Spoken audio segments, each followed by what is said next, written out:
Hello everyone, welcome to Paki candles. आज की video में हम डिस्कस करेंगे different types of candle wicks के बारे में।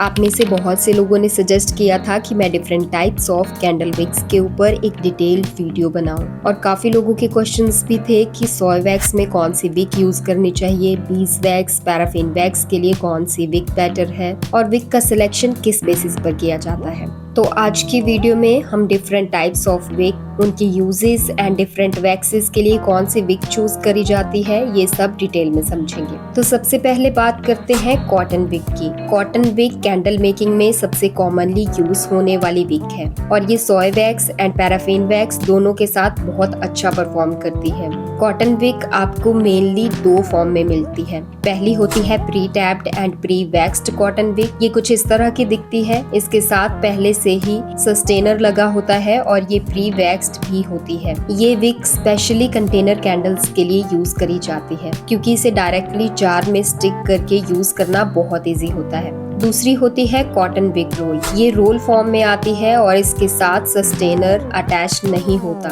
इसका यूज आप पिलर कैंडल्स या फिर डिजाइनर मोल्डेड कैंडल्स में कर सकते हो। इसमें आप अपनी रिक्वायरमेंट के अकॉर्डिंग विक को कट करके यूज कर सकते हैं। कॉटन विक में भी आपको दो टाइप देखने को मिल जाते हैं। एक होते हैं फ्लैट कॉटन विक और दूसरी होती है braided cotton wick. Braided wick में मल्टीपल ब्रेड्स या फिर स्ट्रैंड्स होते हैं, जिसकी वजह से ये कंपैरेटिवली थोड़ा ज्यादा मेल्ट पूल बना सकती है और लार्जर डायमीटर कैंडल्स में ये अच्छा परफॉर्म करती है। फ्लैट एंड ब्रेडेड दोनों ही विक आपको प्री टैप्ड फॉर्म में भी मिल जाती हैं और रोल फॉर्म में भी मिल जाती हैं। बाकी अगर हम इसकी थिकनेस की बात करें तो चाहे आप प्री टैप्ड विक यूज करें या फिर रोल विक का साइज हमेशा कैंडल के डायमीटर के हिसाब से चूज किया जाता है। अगर कैंडल का डायमीटर छोटा है तो थिनर विक यूज करिए और अगर डायमीटर बड़ा है तो थिकर विक आपको चूज करनी है। जितनी आपकी थिक विक होगी उतना ही बड़ा मेल्ट पूल बनेगा, यानी कि आपकी विक उतना ही ज्यादा वैक्स को मेल्ट करेगी। इसलिए विक सिलेक्शन करते टाइम हमेशा आपको कैंडल का डायमीटर को ध्यान में रखना है। नेक्स्ट इज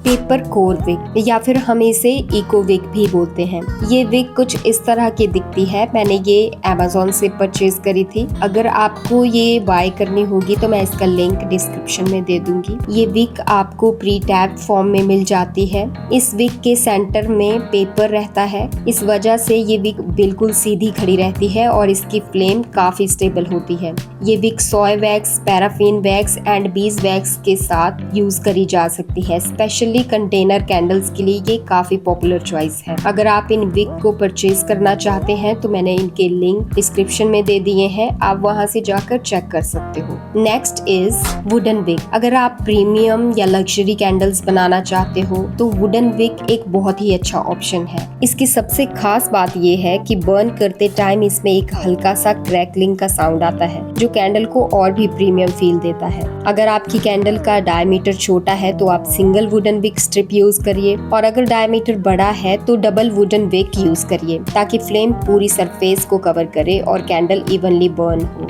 अब अगर वैक्स के अकॉर्डिंग बात करें तो सोय वैक्स के लिए आप cotton wick, eco wick and wooden wick तीनों यूज कर सकते हो। पर्सनली अगर आप मुझसे पूछें तो मुझे लग्जरी कैंडल्स के लिए eco wick and wooden wick use करना पसंद है एंड नॉर्मल कंटेनर कैंडल्स में मैं कॉटन विक यूज करती हूँ।